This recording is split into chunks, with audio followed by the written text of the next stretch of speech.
Okay,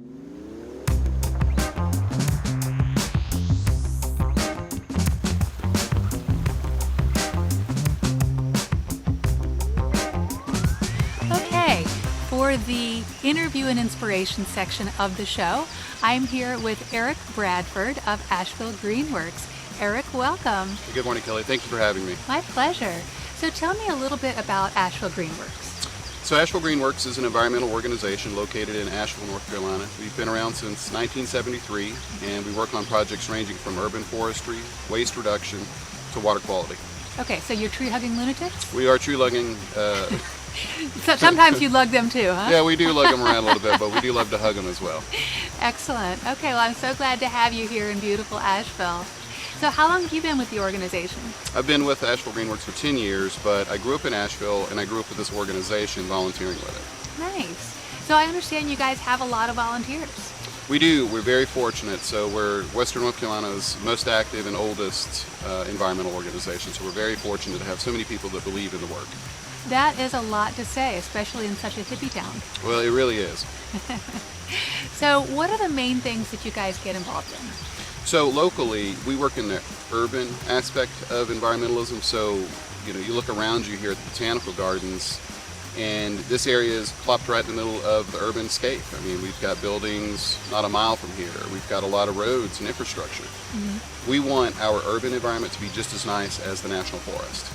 So this is where we spend 99% of our time as humans. So if we can make the urban environment that nice, that pristine, it's going to be so much healthier for everyone. So you're going to find us in your urban creeks working. You're going to see us trying to develop pocket parks, working on urban forestry in the downtown areas, trying to keep it cool, trying to stabilize the climate for where we have to spend most of our time. That's excellent. All right, now, some people would say that the economy is more important than the environment. And by golly, I like hot weather. What do you say to these people? Yeah, so the economy is very important. We are in a democratic capitalist culture. It is important, but we cannot look at the environment as being separate from that. It is a part of us, we're a part of it, and there's quite a lot of incentives to do the right thing. It makes financial sense. So trees, for instance, do more than just shade and look beautiful. They actually stabilize the environment around them and their climate through a process of evapotranspiration. So they can actually mitigate the climate in your particular area. And warm weather does seem attractive sometimes, but the problem is we can have really big swings. So when you say for trees, for instance, you remove all the trees from an area that has historically been there, what will happen is you will have a much harsher summer and a much harsher winter because those trees are no longer there to mitigate that change.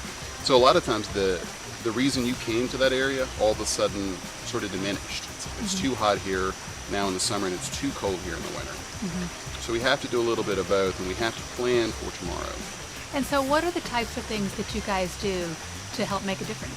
Certainly. So on the urban forestry side, this is something we've been working on since very early on in our organization. Like most other cities in the 1970s in the South, Asheville saw a depression. So not a whole lot went on downtown.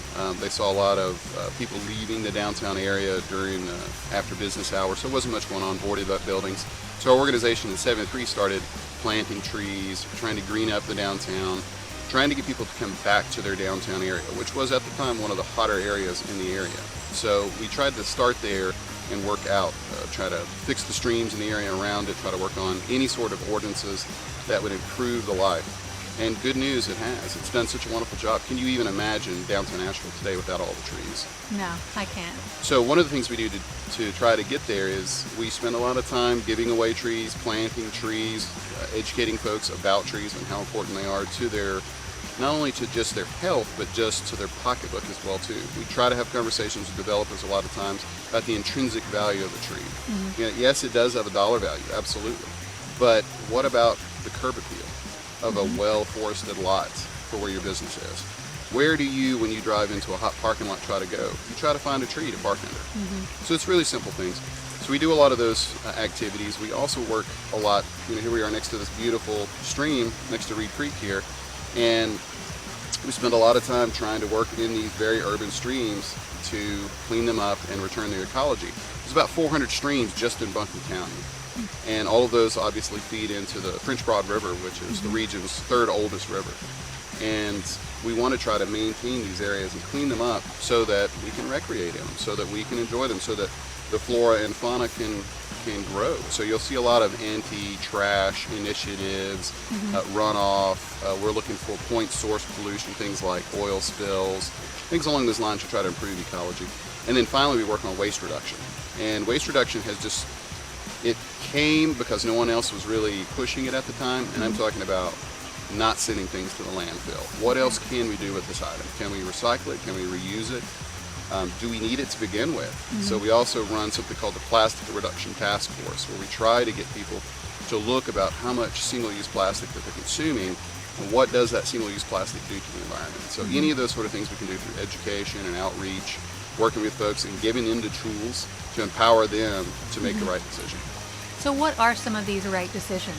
Like when it comes to plastic reduction, for example, what are there alternatives that people should know about? Absolutely. So this is the wonderful thing about our economy. There's so many people out there who are working so hard to find an alternative to an item, say straws, for instance. It's really easy to go online, and after a few minutes of searching, you can find probably a local person, a local crafter or artist who is producing something that you can use that can be reused many, many times, and then at the end of its life can be recycled. So these straws, cups, containers, to-go containers, all of these sort of small items that add up really quickly and cannot be recycled usually are the ones that go to the landfill. So we're asking folks to look at them a different way. Go to your favorite restaurant, say to the owner of the restaurant, I will pay more if you will offer an alternative item, something that's compostable or something that can be 100% recycled. If you say these things to the business owner, that means we're in this together versus I want you to make a change and not me. Yeah.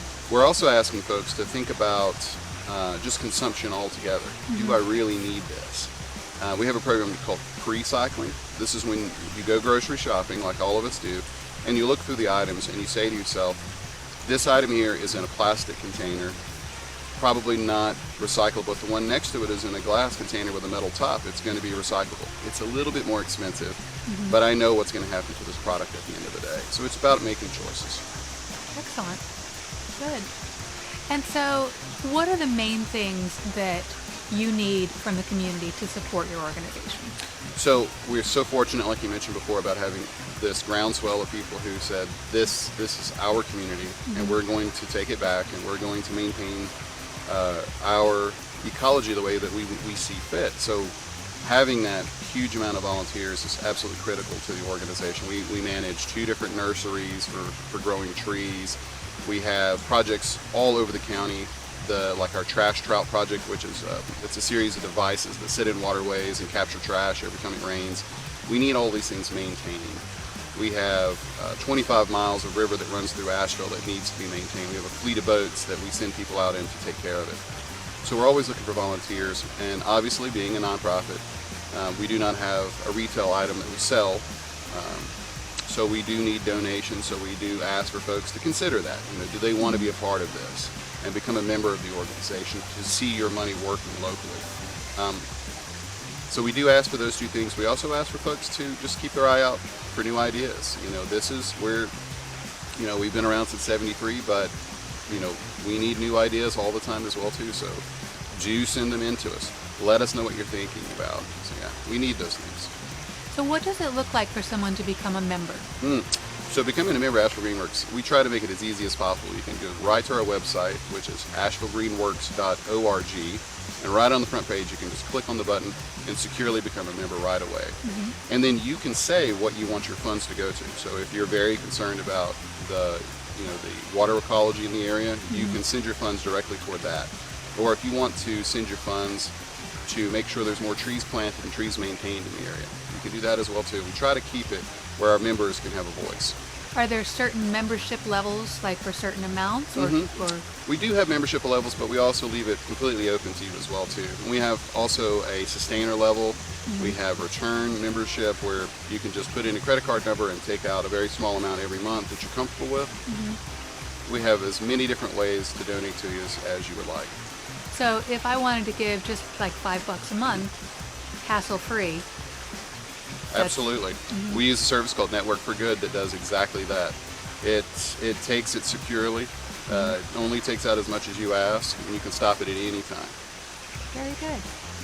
So I understand you guys have a lot of volunteers, and one of the incentives that I like to give for people whom I'm interviewing is to donate a free gift certificate for a psychic reading or a mediumship reading.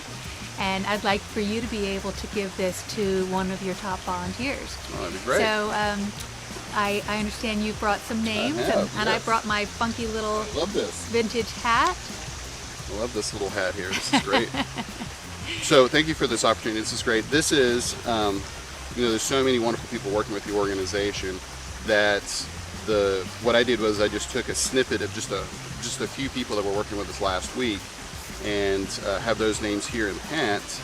And do you want me to hand it over to you to take it out, or do you want me to get that? I'm going to let you do a drawing. Sure.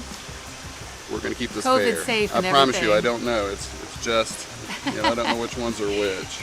This is going to be really lovely. 20 pieces of paper with all the same name on it. Not at all. Maybe. Oh my goodness. Jeff Raskin. Oh my gosh, Jeff Raskin. He's one of our tree keepers. He takes care of our one of our nurseries, and he's just a wonderful person.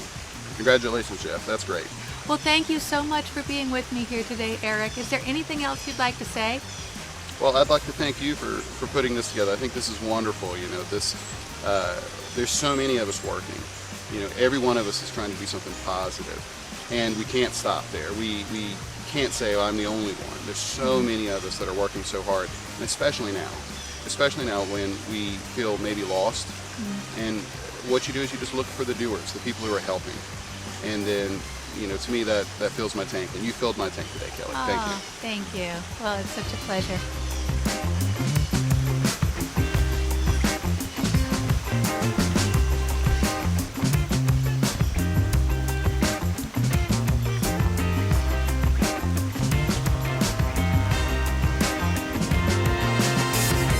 I promise you there's other names.